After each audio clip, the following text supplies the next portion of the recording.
ความความตายเจ้า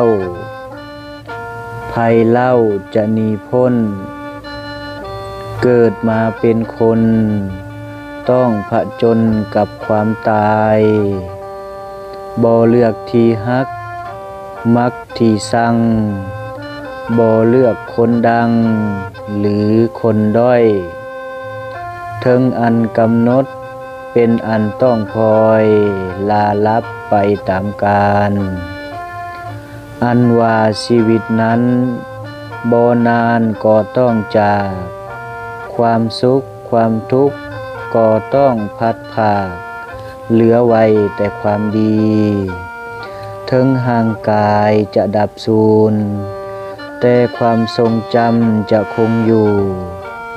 ความดีที่ทานสร้างไว้จะถูกเล่าขานตลอดไปขอให้ไปสู่สุขติ